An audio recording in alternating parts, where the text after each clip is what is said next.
Sí, bueno, a ver, algún mensaje. Ahí está. Bueno, en esto estamos bien, ¿no? Y si pongo aquí pantalla completa, ¿se podrá ver? Vista. No, no tengo cómo mostrar. Bueno, seguimos aquí, ¿les parece? Entonces, esto que estamos viendo es el ejemplo del tren y vamos a seguir con los ejemplos de la vida cotidiana, que era la que estábamos viendo. Teléfono, microondas, cocina, los trenes electromagnéticos que recién comentamos, televisión, rayos X, marcapaso, guitarra eléctrica, motores, en general, algo de esto vamos a ver como aplicación a fin de la unidad.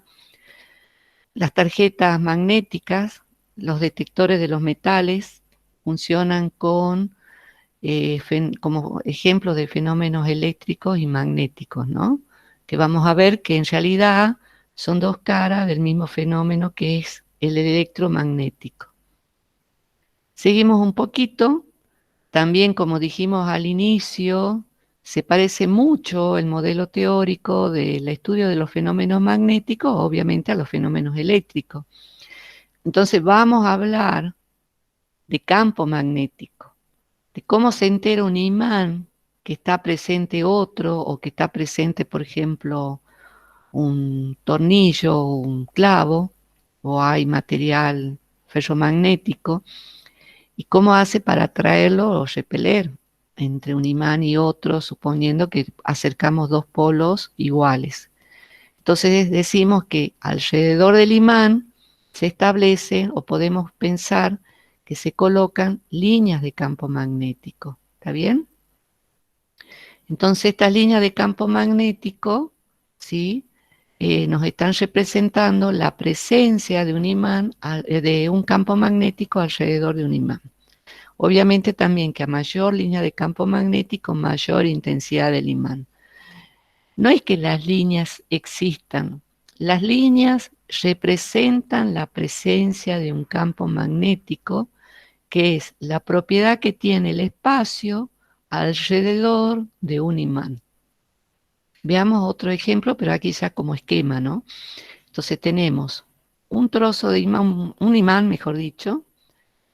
Hablamos de polo norte y polo sur, ¿sí? Los extremos del imán tienen polo norte y polo sur. Representamos las líneas del campo magnético o lo representamos al campo magnético con líneas de campo. Observen que las líneas de campo entran por el polo norte y salen del polo sur. Veamos este otro ejemplo. Las líneas del campo magnético entonces salen del polo norte y entran por el polo sur. El campo magnético se lo representa por ahora con la letra B, porque vamos a ver otros tipos de campos. Y tangente a la línea de campo magnético vamos a representar el campo magnético B. ¿Sí? Uy, se fue. Ahí está. Seguimos.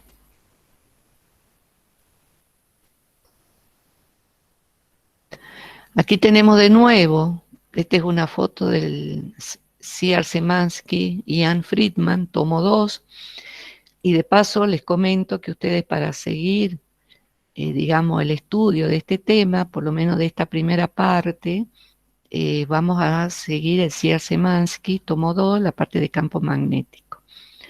Después vamos a incorporar el KIP, y o sea que entre los dos textos podemos avanzar en el estudio de los fenómenos magnéticos y electromagnéticos. Entonces aquí vemos cómo tenemos de nuevo el imán, ¿sí?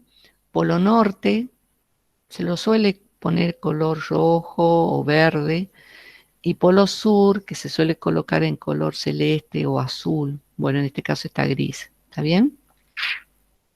Entonces tenemos, saliendo del polo norte, la línea de campo. Aquí estamos viendo que tangente a la línea de campo tenemos el vector campo magnético B. Y aquí aparece una especie digamos, de rombito, que en realidad es una aguja y que está representando una brújula.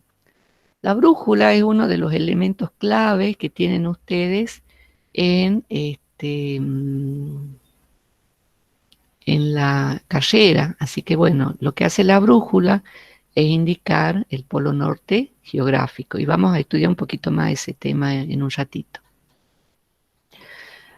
Justamente aquí tenemos una brújula, aquí tenemos el frente de la brújula, tenemos la Tierra tiene un campo magnético, el campo magnético terrestre, es como que la Tierra es un gran imán, lo podemos representar con un imán, fíjense, como las vallas de este imán, o un imán en valla, mejor dicho.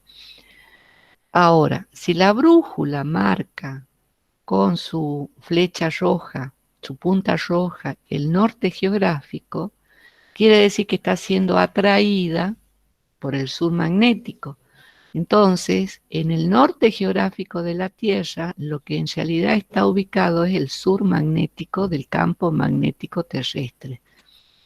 Y el sur magnético de la brújula nos está indicando el norte magnético de la Tierra, que corresponde al sur geográfico terrestre. Es como que están invertidos el polo geográfico con el polo magnético del campo magnético terrestre. ¿Sí? Bueno, aquí tenemos la Tierra también. Fíjense, no es que se estén moviendo las líneas, pero están representando cuál es el norte, ¿sí? Magnético que está ubicado en el sur geográfico y cuál es el sur magnético ubicado en el norte geográfico. Vamos a estudiar por qué pasan, por qué se origina este campo magnético terrestre, y aquí al costadito nosotros tenemos un esquema de la Tierra, el núcleo terrestre, que ya se encontró que es sólido, bastante sólido, y el magma que está alrededor, ¿no es cierto? El campo magnético terrestre está originado básicamente por tres aportes. Entre un 97 y un 99% tiene que ver con el núcleo terrestre, ¿sí? Ese magma que se está moviendo. Entre el 1 y el 2% se origina en rocas magnéticas, como la magnetita, por ejemplo, y después también entre el 1 y el 2% partículas que, iónicas o ionizadas, ¿sí? Que se encuentran también sobre la Tierra, que algunas de ellas llegan básicamente por la radiación solar.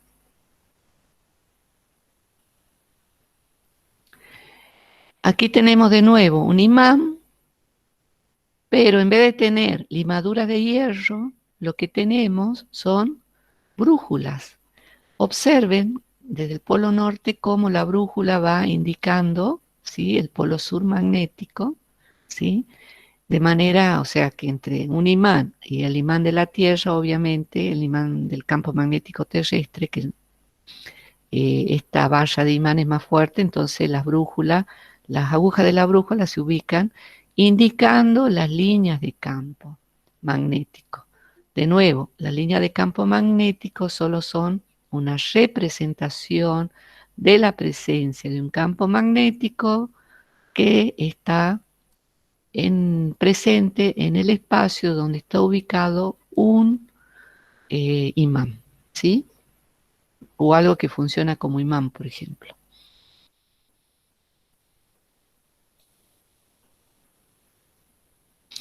¿Puedo explicar eso de nuevo? ¿Me disculpan? No sé cuál es el tema. ¿Campo magnético terrestre? ¿Sí? Perfecto. Bueno, vuelvo entonces un poquito, ¿sí? Entonces, fíjate, Abril, aquí me vuelvo. Este es un imán, que es lo que conocemos. Un imán siempre tiene dos polos, polo norte y polo sur. Si nosotros, y los imanes, si ponemos en contacto o queremos poner en contacto dos imanes por el polo norte, se van a repeler y se van a atraer si ponemos en contacto un polo norte con un polo sur. Entonces, tenemos el campo magnético terrestre. eh, ¿Y cómo lo sabemos que tenemos un campo magnético terrestre? Porque si colocamos una brújula, que es un pequeño imán, ¿sí? Este imán inmediatamente indica el polo norte. Entonces, la aguja de la brújula tiene la puntita roja y la otra puntita blanca, por ejemplo, como en este caso. Si nosotros la colocamos, vemos que, digamos, en nuestra mano y miramos qué hace la aguja, inmediatamente se tuerce indicando el polo norte, o sea, a dónde queda el norte geográfico. Pero para que esa punta de la aguja se indique el norte geográfico, como es un imán, tiene que ser atraído por el sur magnético. ¿Eso qué nos dice? Que en el norte geográfico de la Tierra, lo que está ubicado es el polo sur magnético de la Tierra. Si en el norte geográfico está el polo sur magnético de la Tierra, quiere decir que en el polo sur geográfico está ubicado el polo norte del campo magnético que produce la Tierra. Entonces, a la Tierra la tenemos que ver como un gran imán. ¿Por qué? Porque se encontró que tiene un campo magnético. Ese imán lo podemos representar simplemente con una barra, como en este caso. De nuevo, el sur magnético del campo magnético terrestre está ubicado en el norte geográfico de la Tierra. Y también ya vamos a avanzar un poquito sobre eso. ¿Se entiende? ¿Sí? Sí, profe, bien. Muy bien, Abril. Seguimos entonces. Sí, ustedes avísenme o no sé cómo me puedo enterar de que me ponen un chat, salvo que haga ruido como ahora. Bueno, aquí veíamos cuál era la contribución, de por qué surgía el campo magnético. Esto es un comentario, una descripción. Más adelante vamos a estudiar un poquito más de por qué surge el campo magnético terrestre, o cuál es, digamos, ese 97 o 99% que lo origina, ¿no? El campo magnético terrestre. Bueno, aquí les comentaba que si nosotros ponemos dos polos norte, los queremos acercar, fíjense cómo están las líneas del campo magnético y obviamente eso hace que observen cómo se repelen. Y si en cambio ponemos un polo sur con un polo norte magnético, cómo las líneas de campo se comportan y eso hace que los polos opuestos, digamos, se atraigan, ¿no? La unidad del campo magnético es el Tesla. Nosotros vamos a estudiar en función del Tesla, el Sistema Internacional de Medidas, ¿no? De unidades, que es Newton sobre Coulomb por metro sobre segundo, o directamente Newton sobre Ampere por metro, porque el Coulomb sobre segundo es corriente eléctrica, ¿se acuerdan? Una unidad vieja es el Gauss. Un Tesla, que se representa con la T mayúscula, es el físico que estudió, es día a las 4 Gauss. Y Gauss también va con mayúscula, aquí lo puse con minúscula. Gauss también es el nombre del físico que estudió todos los fenómenos electromagnéticos. Entonces, polos iguales se repelen, polos opuestos se atraen, ¿sí? Igual que este, para fenómenos eléctricos o electrostáticos. Entonces, aparecen dos tipos de interacciones entre los imanes, de atracción o de repulsión. ¿Qué pasa si aparece un cuerpo en un campo magnético? ¿Qué fenómenos se pueden dar? Entonces hablamos de la fuerza magnética, así como tenemos fuerzas eléctricas o fuerza electrostática, aquí tenemos fuerza magnética. Y la fuerza magnética recibe el nombre de fuerza de Lorentz. También es un físico que estudió los fenómenos magnéticos y encontró que el módulo de la fuerza magnética es la que figura allí. Y observen, es igual a la magnitud de la carga eléctrica por la velocidad, por la intensidad del campo magnético y por el seno de un ángulo alfa.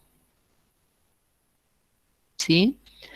Entonces, yo les decía recién, aparece un cuerpo en un campo magnético.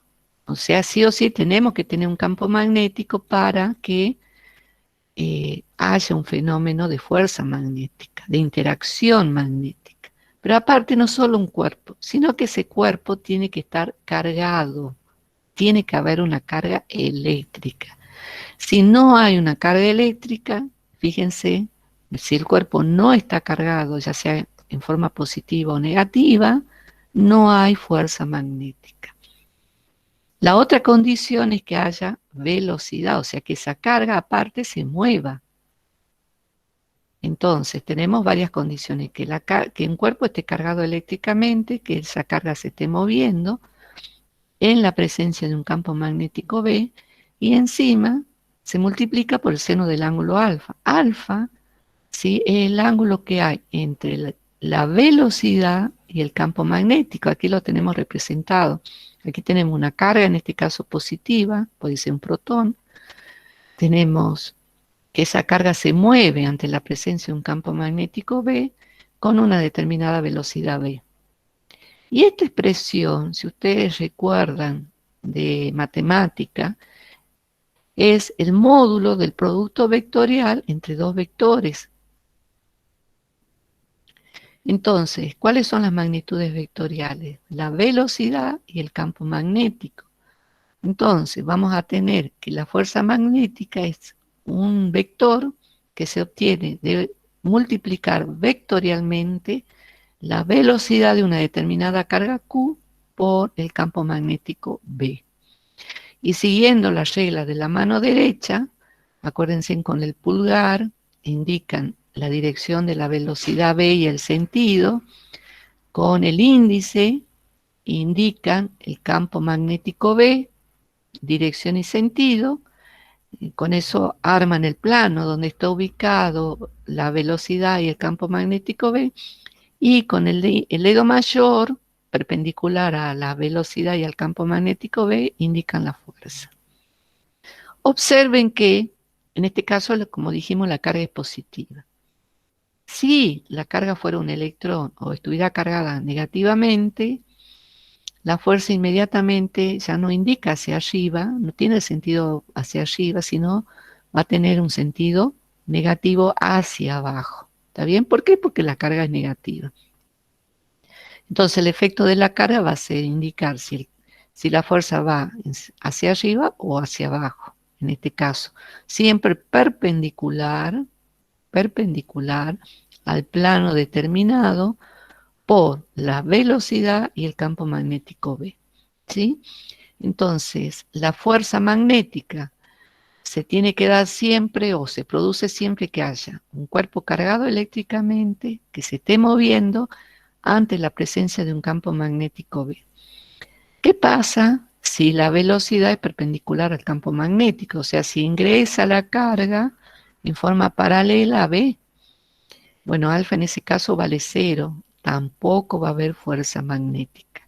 Así que todas esas cuestiones las tenemos que tener en cuenta a la hora de calcular la fuerza de Lorentz. Entonces, si tenemos una carga eléctrica Q ante la presencia de un campo magnético B, y si además hay un campo eléctrico E, la fuerza total tiene que ser la fuerza eléctrica, que es Q por E, más la fuerza magnética o la fuerza de Lorentz, que es Q por B, producto vectorial B. Entonces, la fuerza total a la que estaría sometida una carga eléctrica va a ser igual a la fuerza electrostática más, a la fuerza eléctrica, perdón, más, no es electrostática porque la carga se está moviendo, más la carga, la fuerza magnética, debido a que la carga se está moviendo ante la presencia de un campo magnético B, siempre y cuando, por supuesto, la velocidad no sea paralela al campo magnético B o no forme un ángulo de 0 grados. ¿Se entiende? Bueno, ejemplito de esto van a ver en la práctica, ¿no? Sigamos viendo un poco el campo magnético terrestre. Profe, Sí, una duda en la parte anterior. sí, En la fórmula anterior, la carga en ambas partes ambos términos de la ecuación es es la la misma misma, carga. claro, porque vos estás averiguando cuál es la carga, la fuerza total en esa carga. ¿Está bien? Entonces vos sumás el efecto de la presencia de un campo eléctrico más la presencia de un campo magnético. ¿Se entiende? Esa es Sí, la profe. fuerza Sí. total, ¿sí? Entonces aquí tenemos la fuerza eléctrica más la fuerza de Lorentz, ¿sí? Bueno, muy bien la pregunta. Seguimos. Entonces aquí tenemos un campo magnético, aquí tenemos chiquitita la Tierra, su campo magnético, representado por la línea de campo, y al costado tenemos el Sol. Y se acuerdan que vimos en algún momento en termodinámica que el Sol tiene tormentas solares, o sea, son como llamaradas que salen del Sol y bueno, digamos, escapan hacia el universo y algunas de esas llamaradas pueden de alguna manera apuntarle hacia la Tierra o a donde está la Tierra en ese momento. Y esa llamarada o esas tormentas solares son partículas cargadas, ¿sí? Son ondas electromagnéticas, radiación en general y partículas eléctricamente cargadas, muy energéticas. Si no tuviéramos el campo magnético, esas partículas nos atravesarían, ¿sí? Y eso haría que, digamos, la vida en la Tierra sea prácticamente imposible. Bueno, no puedo agrandarla. Esta, fíjense, aquí se está viendo qué es lo que pasa cuando llega esa tormenta solar.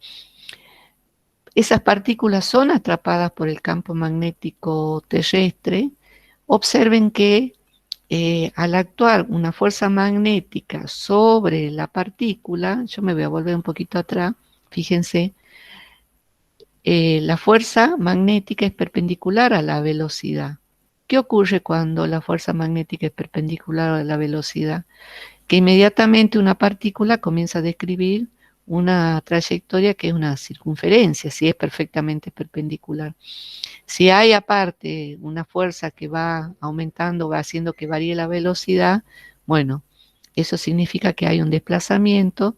La partícula aparte de describir no solo va a describir una circunferencia, sino que va a ser una especie de espiral porque se va desplazando. ¿Sí? Porque en ese caso la fuerza y la velocidad, la parte de la fuerza total, digamos, sería oblicua a la velocidad.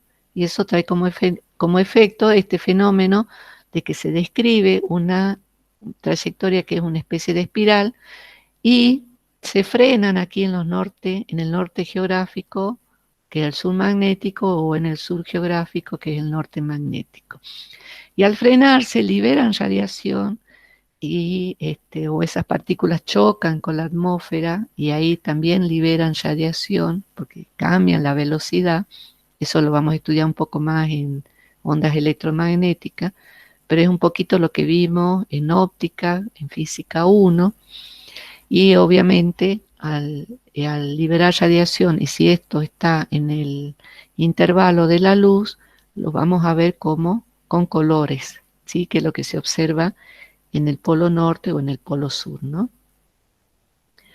Bueno, entonces el campo magnético lo que está haciendo es protegernos de las radiaciones solares o tormentas solares. Vamos al flujo de campo magnético B.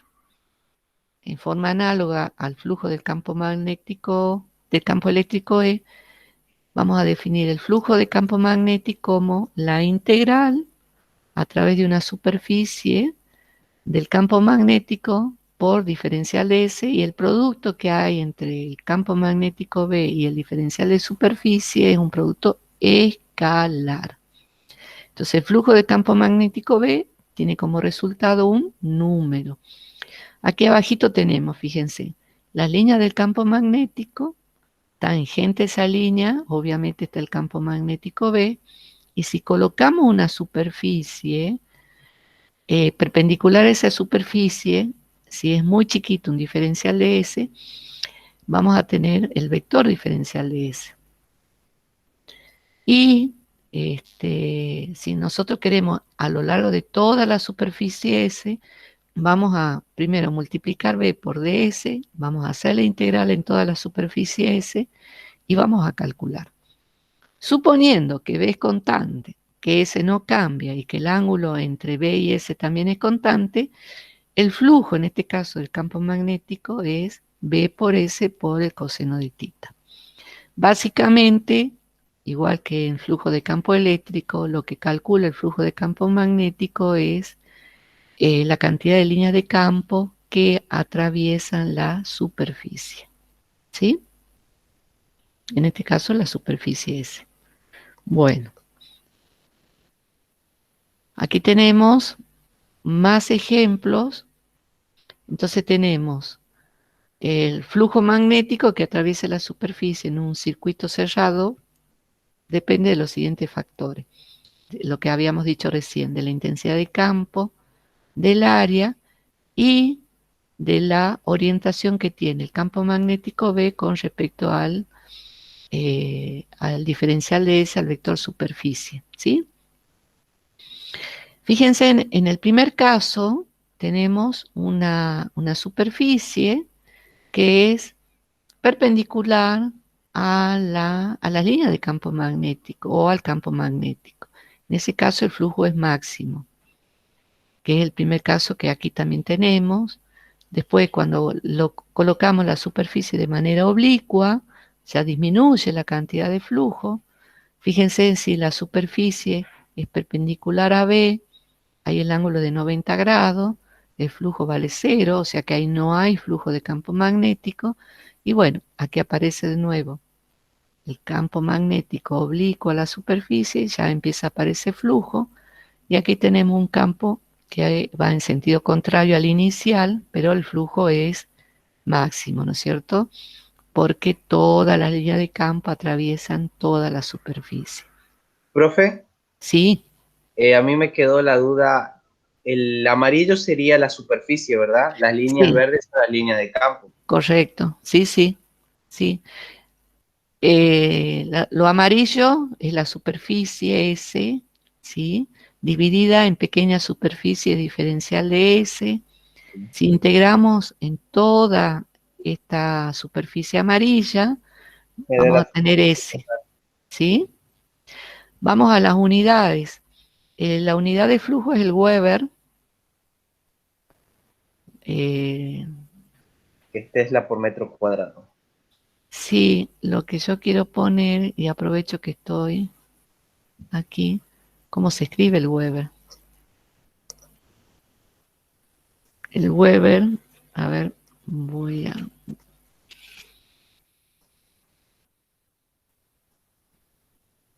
ponerlo en negrita primero. Ahí está. Se escribe así, Weber. ¿Está bien? Y se lo representa como WB. Y es el producto del campo magnético, de la unidad de campo magnético que es el Tesla, por el de superficie, que es metro cuadrado. ¿Está bien? Bueno, también ejemplos de esto van a ser en la práctica y ya vamos a ver por qué necesitamos también conocer el tema del flujo del campo magnético a través de una determinada superficie S. Seguimos. Vamos a estudiar también la ley de Gauss del magnetismo, o sea, la ley de Gauss aplicada al campo magnético. Entonces, por definición, digamos, de la ley de Gauss en general, es el flujo de campo magnético a través de una superficie cerrada. ¿Sí? Resulta que nosotros podemos, este es el imán, entonces podemos tomar una superficie que rodee, no sé si lo voy a poder escribir, pluma. Sí, parece que sí. Verde. Bueno, azul. Mejor. Supongamos, yo tomo esta superficie, no, no me deje escribir, una superficie cerrada que envuelve todo, ¿sí? Todo el imán. Entonces, imagínense ustedes eso, que hay así lo voy a hacer despacito, que hay una superficie que envuelve todo el imán. Entonces observen que por esa superficie hay una especie de globo, es tridimensional, salen estas líneas de campo por el polo norte y fíjense, si yo me vengo para este otro lado, la misma cantidad de líneas de campo que salen, vuelven a entrar. Entonces, en el balance que hacemos de la cantidad de campo que atraviesa la superficie cerrada, salen tantas líneas como entran.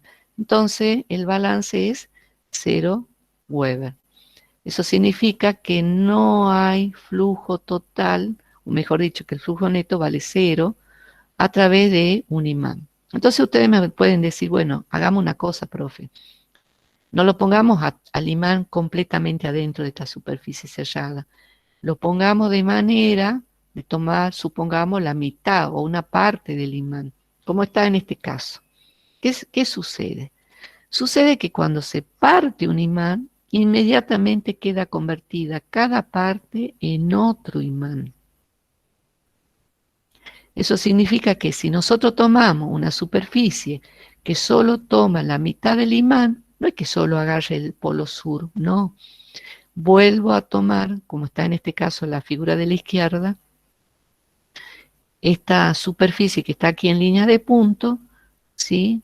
No es que lo haya roto al imán, pero se comporta como que esta porción del imán tiene un polo norte y un polo sur, y me vuelve a dar la ley de Gauss para el magnetismo, 0. Esa es una propiedad del campo magnético y una propiedad muy importante que la vamos a retomar en la última unidad y que forman parte de las leyes de Maxwell.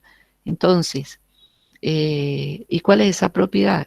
Que el flujo del campo magnético a través de una superficie cerrada vale 0. ¿Sí? Es igual a 0. Bueno, vamos a la ley de Biot y Savart.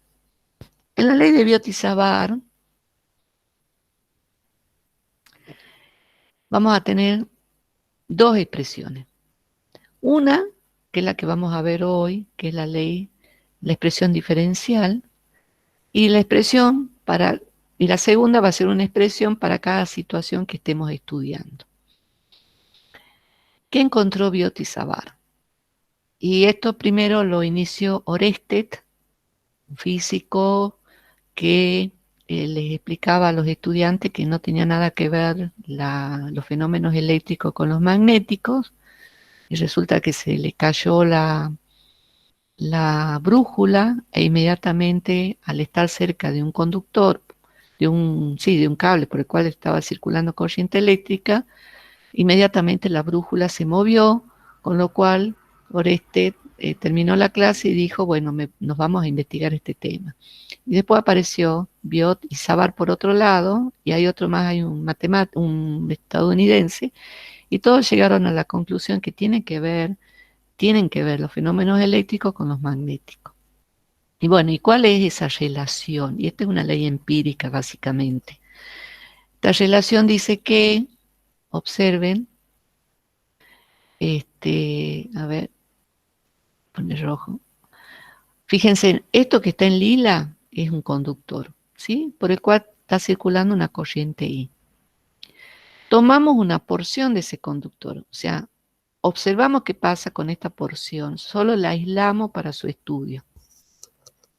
Y vemos qué pasa en un punto P a una determinada distancia de ese elemento de conductor, ¿sí? Y en este caso, ese punto P está ubicado respecto a ese elemento del conductor a través del vector posición R. ¿Sí? A ese conductor, esa porción de conductor, este pedazo en rojo, lo voy a llamar diferencial de L. No me deja escribir la máquina, pero bueno. Esto que está aquí es diferencial de L. O sea que a cada pedacito de conductor le vamos a asignar un diferencial de L, que es este que está puesto aquí. ¿Está bien? Entonces, ¿qué encontró Biot y Savart? Encontraron que cuando por un conductor circula una intensidad I de corriente, alrededor de ese conductor aparece un campo magnético. Este pedacito de L, de conductor, produce un elemento de campo magnético que como ustedes lo están viendo, fíjense, entra a la lámina.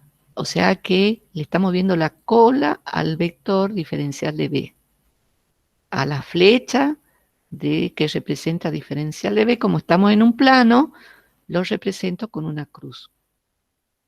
Aquí tengo una mano. Entonces, con el dedo pulgar indico el sentido de ese elemento del conductor. Y con los 4 dedos estoy indicando el sentido del campo magnético B. ¿Está bien? Entonces, como que aquí hay un plano, sobre ese plano que es perpendicular al conductor, se coloca el campo magnético B, en este caso un diferencial de B. O sea, cada pedacito de conductor produce un elemento de campo magnético. Entonces, ¿cuánto vale este elemento de campo magnético? Este elemento de campo magnético diferencial de B es igual al producto de una constante que es mu0 sobre 4pi. Mu0 recibe el nombre de permeabilidad magnética, en este caso del vacío, estamos trabajando en el vacío. Después vamos a ver qué pasa con este campo magnético en un medio material. Por ahora solo trabajamos con el vacío. Y entonces aparece esta constante mu0 sobre 4pi, que vale justamente 4pi por 10 a la menos 7 Weber sobre amper por metro, que multiplica a la intensidad de corriente I que circula por el conductor y tenemos un producto vectorial. Diferencial de L por R, donde R es el vector posición de ese elemento del conductor por el cual circula una corriente I, al punto donde nos interesa calcular ese diferencial de campo magnético, sobre R al cubo. Si en vez de poner R, vector R, aquí coloco un U sub R, o sea, un versor que me indica la dirección y sentido de R, aquí voy a tener un U sub R, entonces si yo en vez de poner R, vector posición, pongo U sub R, en ese caso esta expresión pasa a ser diferencial de L por U sub R sobre R cuadrado. Hay libros que ustedes lo van a encontrar de esa manera. No hay ningún problema que lo usen de esta manera o, como les digo, con el U sub R sobre R cuadrado. Este R cubo es el módulo de R elevado al cubo o el módulo de R elevado al cuadrado si es que usan U sub R. ¿Está bien? Entonces, ¿qué tengo que hacer para saber cuál es el campo magnético total que produce todo este conductor en este punto P? Y obviamente, si aquí tengo un diferencial de B, digamos, lo que podríamos hacer, ¿no es cierto?, es aplicar la integral y calcular la integral del diferencial de B entre el conductor desde A hasta B para calcular el campo total producido en este punto P y en cualquier otro punto P que nos interese alrededor del conductor. Lo que, digamos, la ley de Biot-Savart nos permite calcular entonces el campo magnético producido por una corriente eléctrica. Pero más allá de eso, lo que nos permite afirmar la ley de Biot-Savart y es fundamental para los fenómenos electromagnéticos es que la fuente del campo magnético es la corriente eléctrica. Es decir, una carga que se esté moviendo va a producir un campo magnético. Así como la fuente de un campo eléctrico es una carga eléctrica, la fuente del campo magnético es una corriente eléctrica. Y de esa manera encontramos cómo producir campos magnéticos a partir de cargas eléctricas en movimiento. ¿Está bien? Entonces, de nuevo, lo que es clave de aquí, y lo da la ley de Biot-Savart, es que la fuente de un campo magnético es la carga eléctrica.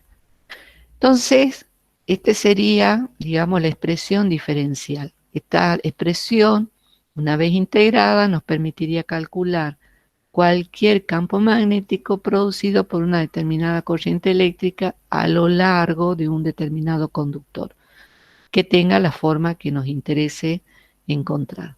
Entonces veamos un ejemplo. ¿Qué pasa con un conductor rectilíneo infinitamente largo? Si nosotros aplicamos esa integral, ¿sí?, a lo largo de este conductor, desde menos infinito, supongamos, hasta más infinito, ¿sí?, a través del cual está circulando una corriente I, podemos determinar cuál es el campo magnético de ese conductor.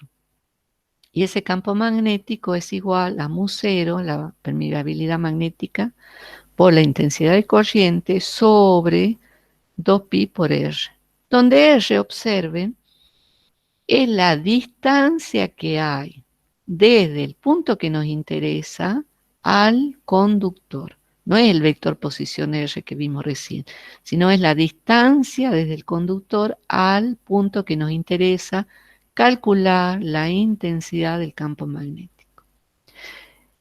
Lo otro que me interesa que vean es, como habíamos dicho hace rato, si nosotros colocamos el pulgar en el sentido de la intensidad de corriente, ¿sí?, entonces los 4 dedos de la mano nos indican el sentido de las líneas de campo, y tangente a esas líneas de campo va a estar colocado el campo magnético B.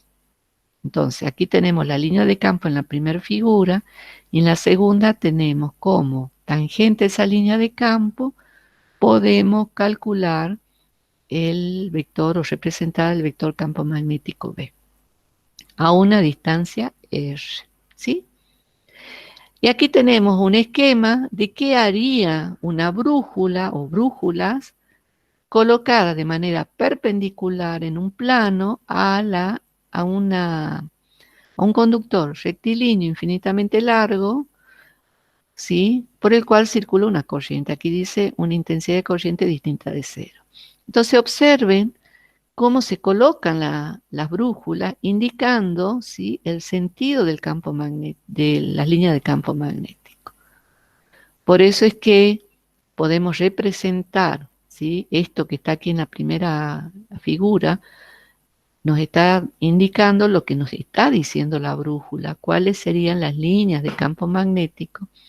Y de nuevo, que la fuente de un campo magnético es la intensidad de corriente eléctrica que circula por el conductor.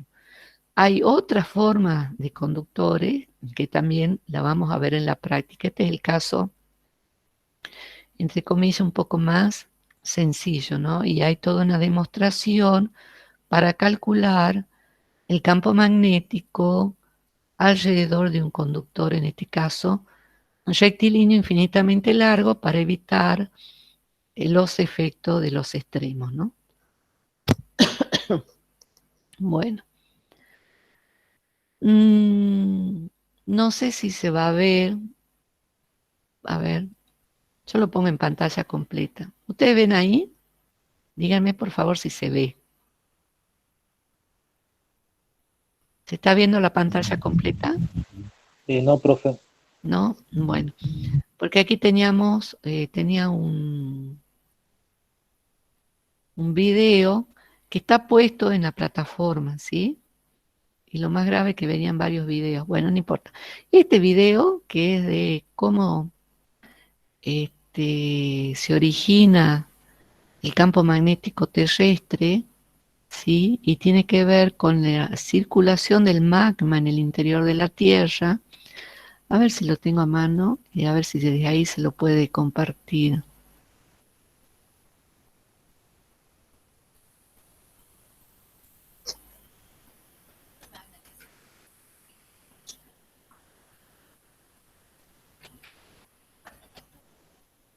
Oh.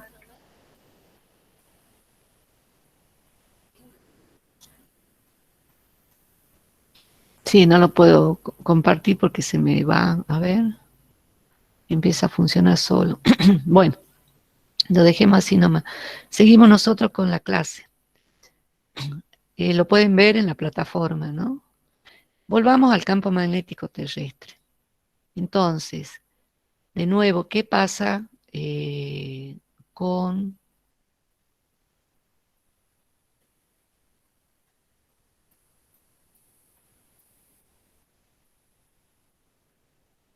Quiero volver a la diapositiva. A ver, discúlpenme hasta que lo encuentre.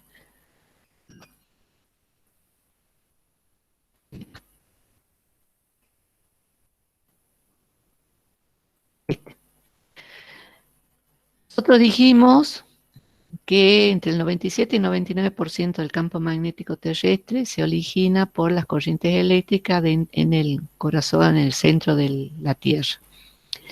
Fíjense aquí en amarillo, está digamos, el centro de la Tierra y ahí hay magma.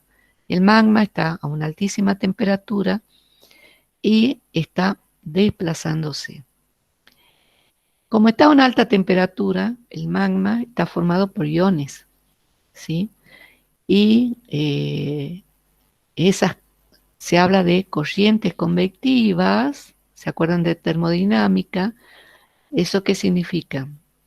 Hay desplazamiento de masa debido a la conducción, o sea, debido a la convección, perdón, o sea, hay corrientes de desplazamiento del magma que son iones y los iones son cargas eléctricas, ¿sí? Esas cargas eléctricas son corrientes eléctricas, o sea, la carga eléctrica al desplazarse es una corriente eléctrica. Entonces, el magma, ¿sí? Debido a estas corrientes digamos, de desplazamiento convectivas, producen la corriente eléctrica necesaria para producir alrededor de la Tierra un campo magnético. O sea, el origen del campo magnético terrestre es el movimiento del magma, ¿sí? Por eso es que nosotros tenemos ese escudo que nos protege de la radiación, por ejemplo, solar. ¿Está bien? Eso está explicadito en ese video que les comento que quería mostrarles ahora. Entonces, de nuevo, volviendo al campo magnético terrestre, ya sabemos cómo se origina por la ley de Biot-Savart el campo magnético terrestre. Por el movimiento del magma, ¿sí? Se origina ese campo magnético terrestre. Pero ¿qué se observa? ¿Qué se observa? Observen, bueno, cómo el campo magnético soporta, digamos, el impacto, entre comillas, de la tormenta solar o de la radiación solar, y fíjense cómo se deforma ese campo magnético, ¿sí? Y bueno, se habla de viento solar, ¿no? A las partículas que ingresan al campo magnético terrestre y que algunas son atrapadas y quedan aquí, se las lleva hacia los polos de la Tierra, ¿no? Y ahí se frena.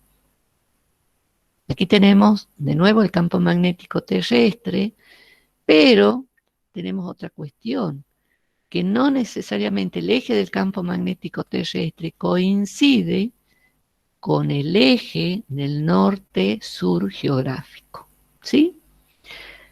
Eso por un lado, esa es una particularidad. La otra particularidad que tiene el campo magnético terrestre, a ver si lo agrando un poquito ahí, para que se vea más, o sea, no coinciden los dos ejes. Lo otro que se sabe es que a lo largo de la historia de la Tierra, el campo magnético de la Tierra ha ido cambiando la ubicación de sus polos, ¿sí? Entonces, por ejemplo, en una información y que cada tanto va cambiando. Por ejemplo, se encontró, ¿cómo se encuentra esto? Y ustedes lo vieron o lo están viendo en la materia donde se ve paleomagnetismo, ¿sí?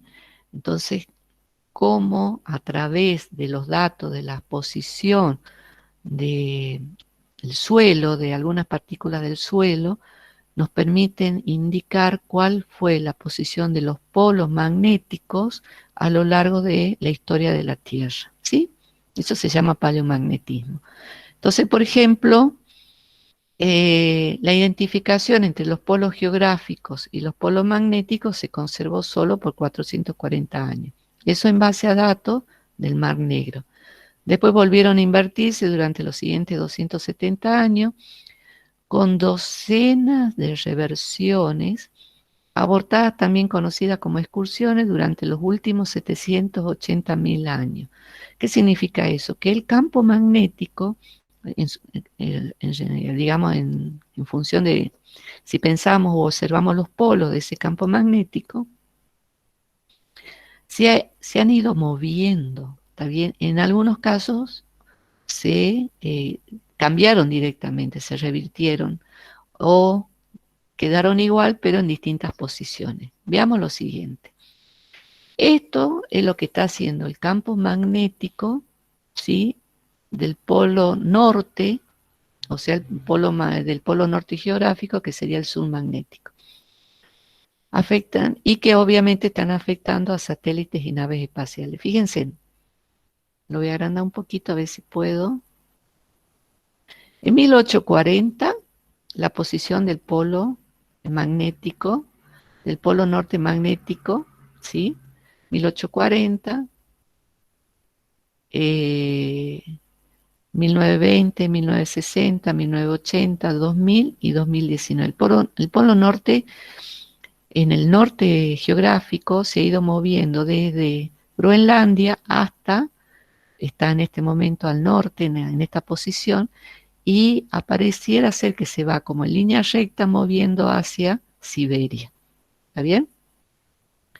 Si tomamos, bueno, ahí venía un video de cómo se está moviendo. Aquí tenemos en el hemisferio sur del polo magnético, ¿sí? Fíjense también cómo va cambiando desde 1900, se va desplazando, y aquí está en el 2020, ¿sí? Hay un movimiento, hay una movilización.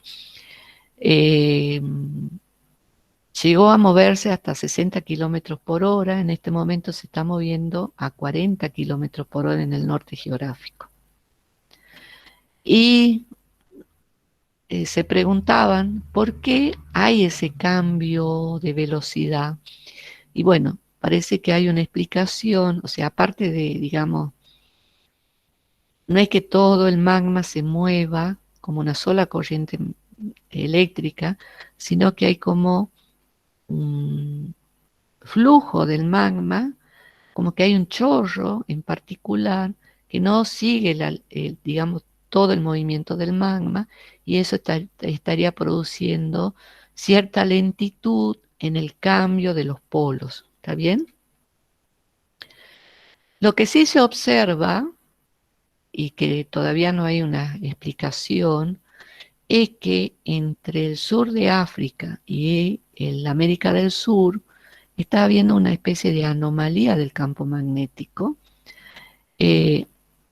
No sé si ustedes alcanzan a ver aquí, hay una serie de colores que van desde el azul hasta el rosa, prácticamente este rosa fuerte. ¿Qué significa? Este color azul habla de un campo magnético bajo y este color rosadito más fuerte. Entonces se encuentra que, observen, la intensidad del campo magnético en esta zona es muy baja, ¿sí? Y cómo en el resto, digamos, tiene cierto valor bastante importante.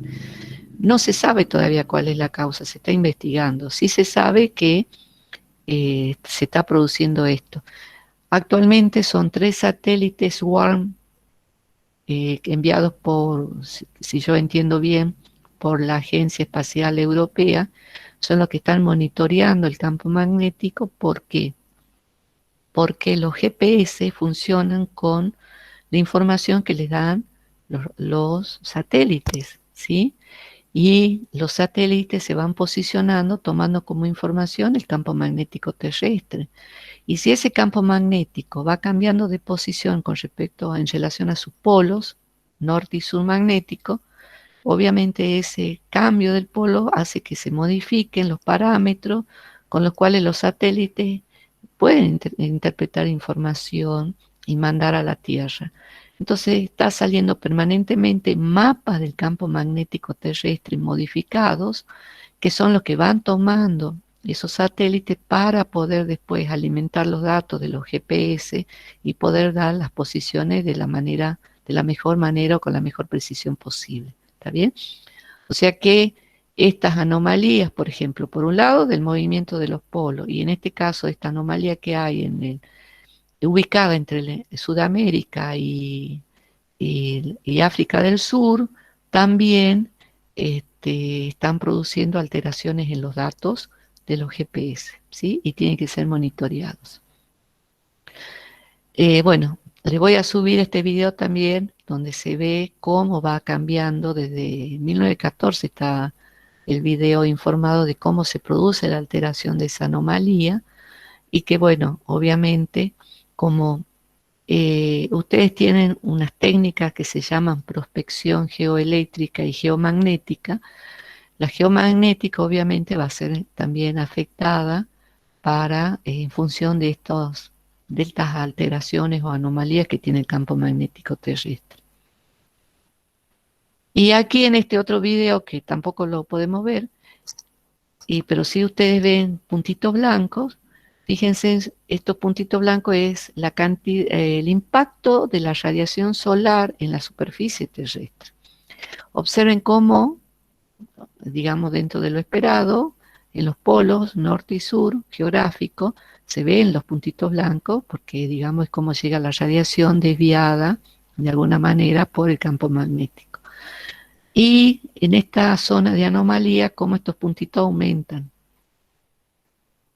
¿Y por qué? Porque obviamente ahí el campo magnético es menor, ¿sí? Está más debilitado. Bueno, con esto terminamos la clase de hoy y los espero el miércoles a las 12 con la ley de Ampère y solenoides. Yo les voy a ir agregando en la plataforma